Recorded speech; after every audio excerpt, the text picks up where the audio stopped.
문재인 대통령이 13일 만에요. 취임 13일 만에 휴가를 떠났는데 이두화 의원님. 연차 휴가를 냈습니다. 연차 휴가를 대통령이. 이 부분 쓰신다는 표현을 쓰신 거는 처음이 아닌가 싶은데요. 그렇죠? 이제 아마 대통령께서 그 공약을 할 때 연차 휴가를 최대한 뭐 20일 이상, 1년에 얼마 이상을 하고 또 연차 휴가를 다 소진하자 이런 얘기를 공약으로 내걸었었기 때문에 예. 그거에 모범을 보이시려고 이렇게 하는 게 아닌가 싶은데요. 사실 대통령께서 그래서 아마 아침에 출근하는 모습도 공개를 하고 또 이제 정기적으로 이렇게 시간을 보내는 모습, 그다음에 스케줄도 일정 부분 그 경호에 문제가 없는 선상에서 사후 공개를 하고 이랬던 게 예. 그 전에 이제 뭐 저희가 자꾸 박근혜 전 대통령 얘기해서 그렇지만 그렇게 좀 비정상화됐던 모습을 정상화하는 모습을 보여주기 위한, 그래서 국민들한테 일정 부분 안정감을 주기 위한 게 아닌가 싶은데요. 사실 전국 부상을 위해서든 뭐든 실제로 선거 운동을 하고 쉬실 시간이 없었기 때문에 좀 휴가가 필요한 게 그렇죠. 아닌가 싶고요. 국회의원이든 아니면 대통령이든 선출직에 있는 사람들은 어떤 얘기를 하냐면요. 제일 좋은 게 당선되고 나서 실제로 취임하기 직전의 기간. 그 기간이 제일 행복하다고 하거든요. 그런데 그런 기간이 없으셨으니까 좀 쉬실 때도 됐고 이렇게 이런 연차 휴가도 정식으로 쓰고 하면서 이렇게 안정적인 모습을 보여주신 것 같습니다. 그래서 양산 자택으로 이동했는데 저희가 보여드리는 자료 사진이 그래도 좀 쉬어야 되는데 거기 찾아온 주민들하고 일일이 또 사진을 찍어주고 있단 말이에요. 경호실장이 직접 찍어주고 있어요. 그 경호실장이 갑자기 이제 사진 찍는 역할. 근데 원래 조영 시장이 예전부터 저런 것도 잘 하셨고요. 뭐 노무현 전 대통령 모셨을 때는 같이 모내기하고 뭐 같이 자전거 타고 돌아다니고 그랬죠. 그런 모습도 찍혔는데 저날도 원래는 이제 경호실에서는 대통령이 오늘은 밖에 못 나오신다. 그리고 안에서 오늘 하루 휴가기 때문에 쉬셔야 된다라고 했는데 밖에서 또 우리 국민들께서 너무 사랑하신 나머지 소리를 또 그렇게 지르셨다네요. 대통령님 우리 한 번만 보여주세요. 그때 몇 번 소리를 듣고 나오셨대요. 그래서 한 거의 100여 명 가까이 모이셨는데 그분들하고 일일이 다 사진 찍고 뭐 어린 아이들하고 키높이 맞춰주고 그러느라고 거의 한 20분 넘게 사진 찍는 데만 시간이 걸렸고 그렇겠죠. 마지막 한 사람까지 사진 다 찍은 다음에 국민들 한풀이 해주시고 들어가셨다고 합니다.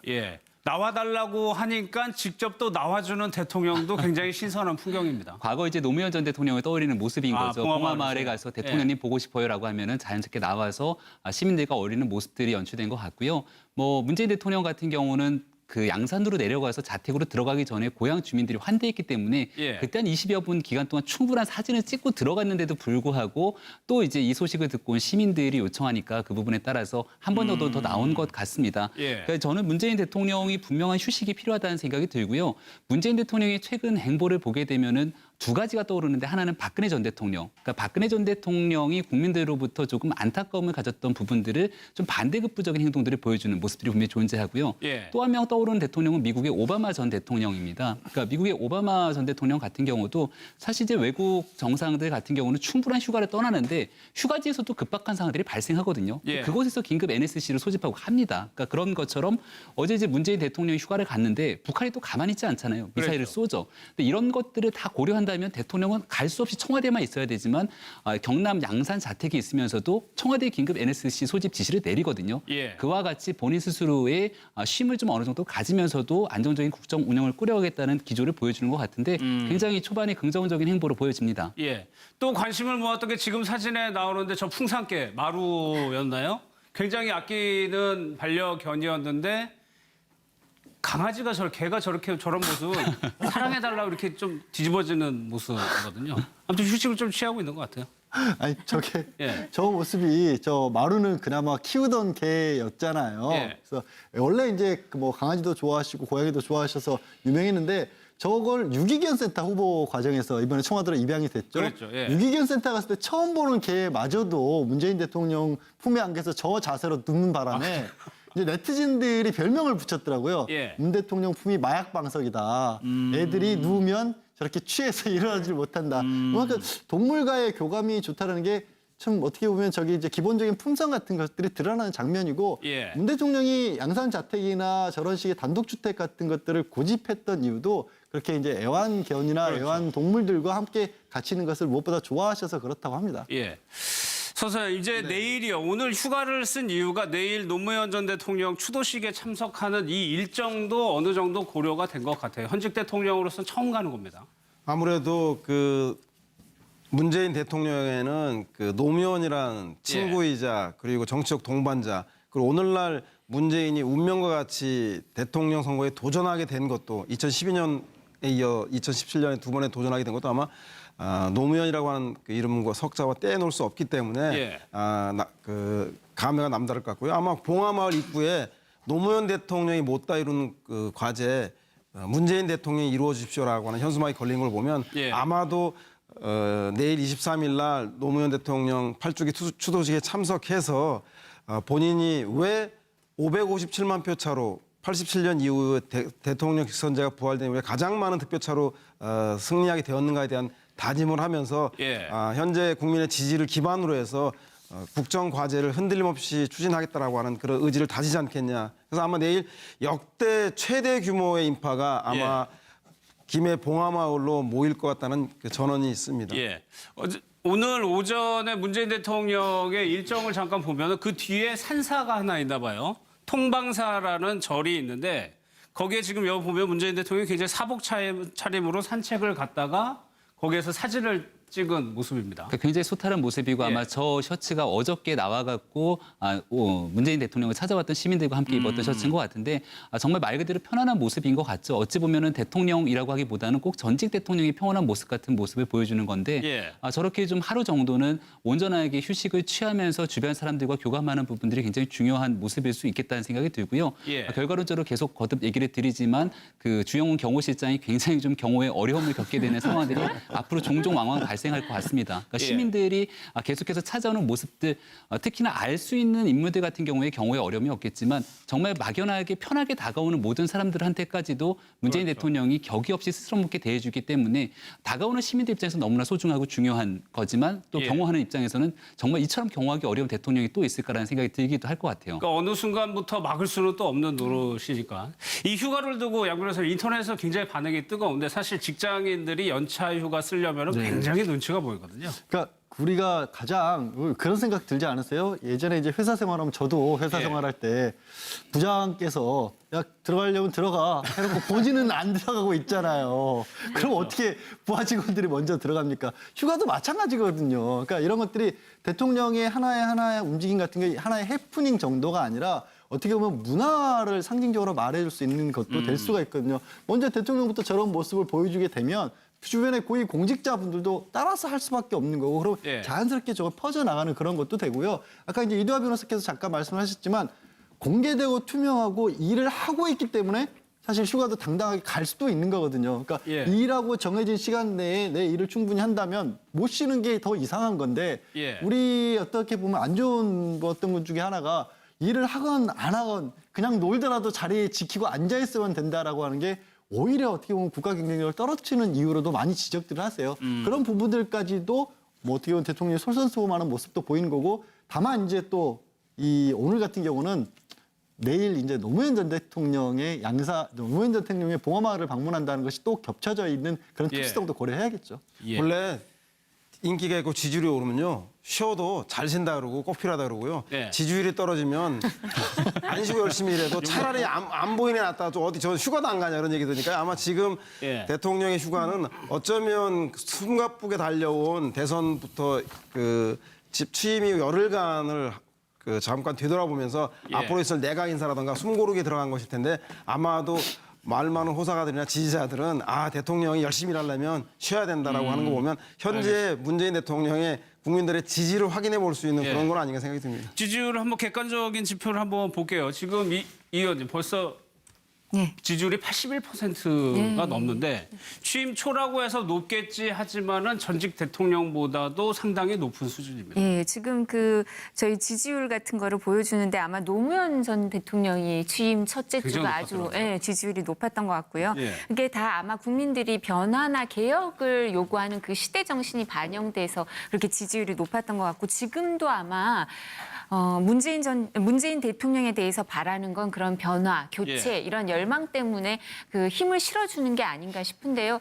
사실 저희가 이 지지율을 보면서 뭐 박근혜 전 대통령의 지지율은 조금 예외적이네요. 그렇지만 다른 대통령의 지지율을 보면서 생각하는 게 저희가 계속 문재인 대통령에 대해서도 초심을 잃지 말으셨으면 좋겠다 이런 말씀을 드리는데 퇴임할 때도 다른 대통령들과는 달리 높은 지지율을 유지한 채 퇴임할 수 있는 그런 대통령을 우리도 갖고 싶습니다. 아니 단적으로 노무현 전 대통령의 취임 첫 주 지지율이 무려 92%였거든요. 퇴임할 때는 굉장히 낮았었고, 그러니까 이 부분을 좀 잘 봐야 될 것 같아요. 특히 취임 하고 나서의 일주일, 열흘 그리고 나서 100일간의 지지율이 향후 5년간의 국정 운영의 동력이 되느냐 안 되느냐 그렇게 결정나는 거기 때문에 현재 80% 지지율은 아마 그동안 소통 행보 그리고 파격적이고 국민들에게 아주 신선한 인사에 대한 그 좋은 점수인 것 같은데 이것이 오늘부터 본격적으로 가동되기 시작한 국정기획자문위원회를 통해서 전체적인 그 문재인 정부의 5년간 국정 과제를 차분하고 차분하게 안정감 있게 추진하는 데서 큰 동력이 되지 않을까 싶고요. 나머지 개혁 과제들도 이 문제와 함께 잘 풀어나간다면 연착륙하는 데 큰 동력이 될 것 같다는 생각이 듭니다. 양 변호사님, 그런 와중 휴가 중인 와중에서도 청와대에서요. 4대강에 대해서 정책감사를 문 대통령이 지시했다라고 오늘 발표를 했거든요. 이건 어떤 의미가 있을까요? 일단 문 대통령 후보 시절에도 그 홍준표 당시 전 후보와 굉장히 날카롭게 언쟁을 붙였던 게 4대강 관련한 부분이었지 않습니까? 그리고 4대강 관련해서 특히 문재인 대통령 본인이 부산 쪽이시고 영남 쪽에 4대강과 관련된 문제점들이 많이 지적이 되고 있어요. 그러니까 이거는 문 대통령이 현재 4대강에 관해서 과거에 MB 정권 때 문제점을 지적한다는 것보다 앞서서 지금 진행되고 있는 상황에 대한 점검을 반드시 필요한 대통령으로서. 왜냐하면 이런 거 있잖아요. 강바닥에 있는 것들이 오염물질이 계속해서 쌓이고 있고 곧 여름이 돼가고 있는데 여름철마다 우리가 녹차 라떼라는 그런 국민들의 비아냥 섞인 표현들이 나올 정도로 심각한 지금 식수의 오염 문제 이런 것까지 거론이 되고 있지 않습니까? 그래서 당장이라도 보를 열어야 된다는 의견들도 굉장히 많았기 때문에 그런 부분을 점검을 해서 실제로 보를 열고 물에 대한 수질 상황과 관계를 먼저 밝히고 그래서 이거를 정상적으로 팔 수 있는 보건을 만들고 그다음에 차후적으로 도대체 이런 일이 벌어지게 된 게 너무나 비정상적으로 혹시 국책 사업을 결정했기 때문이 아닌가라는 절차적인 문제점을 뒤로 돌아보겠다는 거고요. 그래서 이제 또 이명박 당시 이제 전 대통령 측에서는 이게 정치적 시비로 번지는 걸 원치 않는다라는 성명서 같은 것도 내놓고 있다고 하는데 저는 그렇습니다. 이게 정치적 시비로 나가는 것보다는 일단 말씀드린 것처럼 현재 상황을 개선을 해보고 그런데 현재 상황을 찾다 보니까 문제점이 나온다면 그건 별도의 문제로 봐야 되겠죠. 그래서 비리가 발견이 되면 후속 조치를 하겠다. 조사하고 처벌을 하겠다는 의미로밖에 해석이 안 되거든요. 그래서 이제 정치적 보복이 아니냐라는 우려가 벌써부터 나오고 있는 거고요. 이게 이제 문재인 대통령이 후보 시절에 공약집을 보게 되면 적폐청산위원회를 만들겠다라고 얘기하면서 대상을 명확히 규정을 합니다. 그러니까 박근혜 정부와 이명박 정부를 규정을 하면서 이명박 정부 같은 경우는 그렇게 이제 좀 유명했던 사자방이라고 많이들 기억하시겠지만 4대강, 자원외교, 방산비리 이 세 가지 초점을 맞추고 있는 거거든요.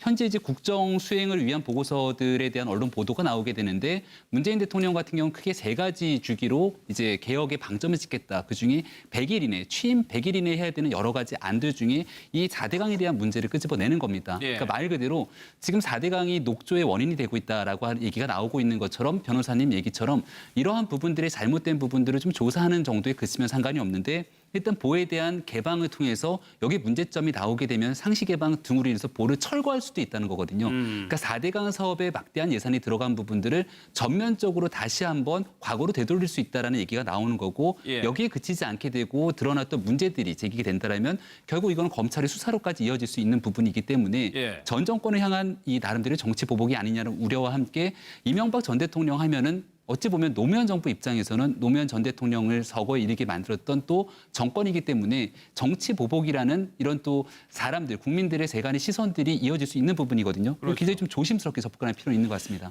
한 가지 조언을 한다면 검찰 개혁이 대단히 중요한 과제인데 조국 민정수석이 전면에 나서기보다 민정수석실은 민정수석실 자기 자리 찾기를 제대로 해나가서 우병우 민정수석이 검찰의 수사권을 남용하고 지휘하는 것들을 근절하는 게 중요하고 신임 검찰총장과 법무부 장관이 인적 청산이라든가 제도적 개선을 위해서 국회에 협조해서 고위공직자 비리수사처라든가 이런 제도 개선을 해나가는 것처럼 역할 분담해야 되듯이 제가 볼 때는 정책 감사 부분은 대통령의 고유 권한이기 때문에 감사원을 통해서 한다던가 예. 관계부처를 통해서 하더라도 정치적 시비가 있는 문제는 그 주체를 국회로 세워서 제가 볼 때는 국토해양위원회라든가 국회가 중심이 되어서 진상규명위원회를 제대로 해야 되겠다. 왜냐하면 국회의원들도 느끼는 게 역대 이명박 정부 하에서도 감사를 했었고요.